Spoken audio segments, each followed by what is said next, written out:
Sometimes it just gets to you, doesn't it? The routine of your daily life, the pressure of merely existing as the world comes at you with its burden of expectations. Oh, it just stifles the life out of you. At a point, you want out. Not abandon everything, just let go for some time. Escape to your own space.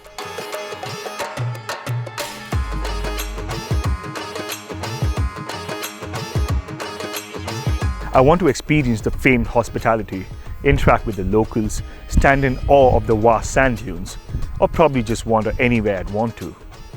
But Rajasthan is not only what I just told you about. There's another side to it, a side that will challenge the new Jeep Compass. Is this it? We'll see.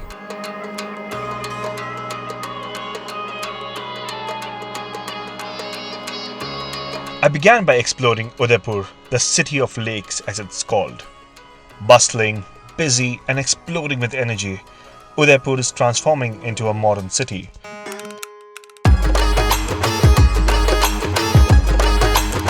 But amidst all of that modernization, the old city seems to have stopped in time.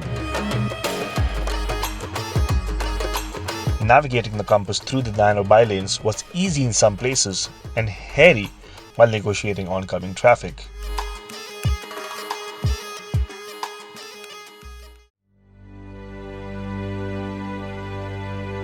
So in our quest of exploring offbeat locations in Rajasthan, look where the compass and I are at right now, a marble mine.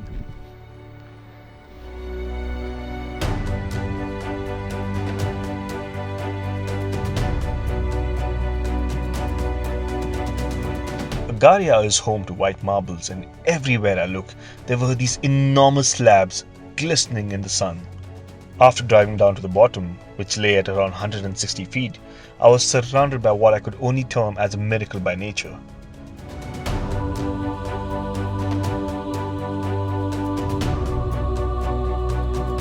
But there's a lot more that I've planned for the Jeep Compass. I'm going to drive it through a lot of challenging terrain, and we're going to do something more adventurous now. This is going to get interesting.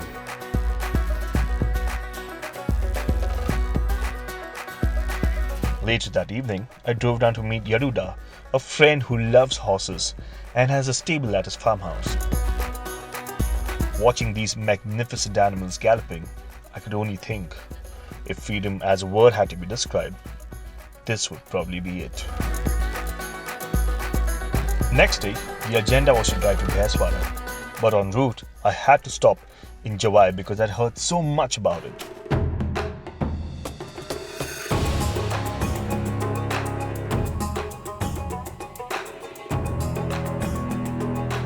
So sometimes in life you want to do something crazy and scary as well.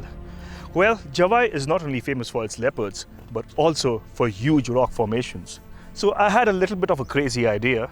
How about driving the compass all the way to the top there? Very scary, but let's try.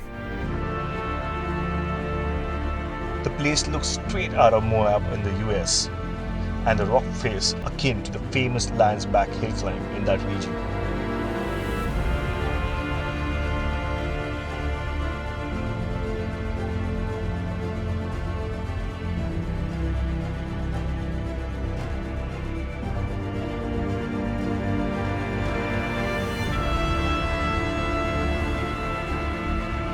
I have to admit I was nervous when I began the climb, but full marks to the Jeep Compass because it made it up in one shot. Jeep Compass, this is it.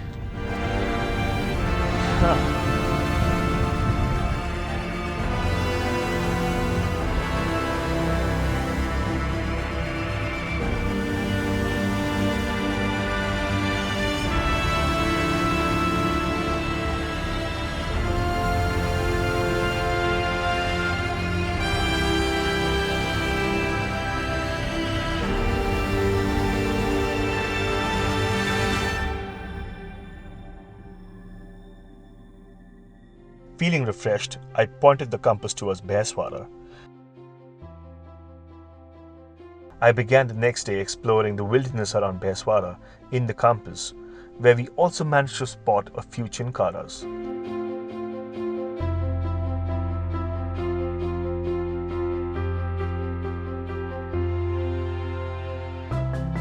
So it's really important to preserve your history, and there's one man here who's been running a number of jeeps in Baiswara, Shivdat Singh. Why do you do this? It's the passion which is driving me, and it's the legacy what I've inherited that I have to continue, and I'm living it, loving it. So you could just take them anywhere. Right. Just put on the four wheels and right, we'll go there.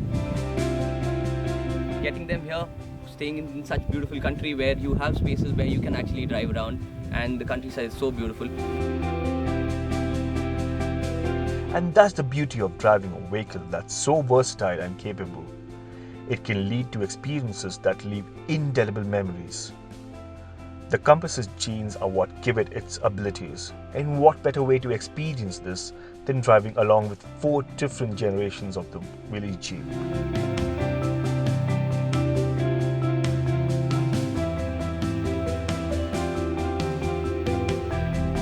And then it was time to leave the Aravallis behind and head towards the region between Jodhpur and Jaisalmer, famous for its towering sand dunes. So a trip to Rajasthan wouldn't be complete without some dune bashing, right? Yeah, look at them, the dunes. The Jeep Compass has got this active drive select terrain system, and it has a sand mode in it. It's for a purpose.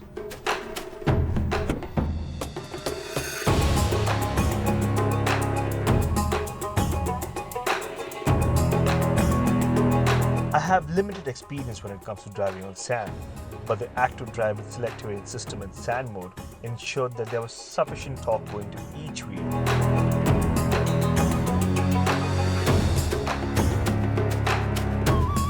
Driving down the descent particularly was hairy in a way, because once you go over the crest you can't really see where you're heading. Just have faith in the car till you hit the bottom. So that was something that taught me a lot about probably having patience and just trusting your vehicle and trusting yourself. Someone once told me, Ant ahasti prarambha, which means the end is the beginning. And though we are at the end of this journey, I feel it's like a new beginning for me. It's been a journey full of action and adventure, but you know what also makes the journey memorable? It's your companion, and in this case, it's the lovely Jeep Compass. It's handled everything. We drove on highways, we drove on really bad roads, we drove through a jungle, we drove on sand. And anywhere that I drove the Compass, it managed to sail through everything and keep me comfortable at the same time. I think this speaks volumes about how capable this Compass is. So right now, what better way to conclude this journey than at the magnificent Sambar Lake, where the Jeep Compass and I head to the horizon.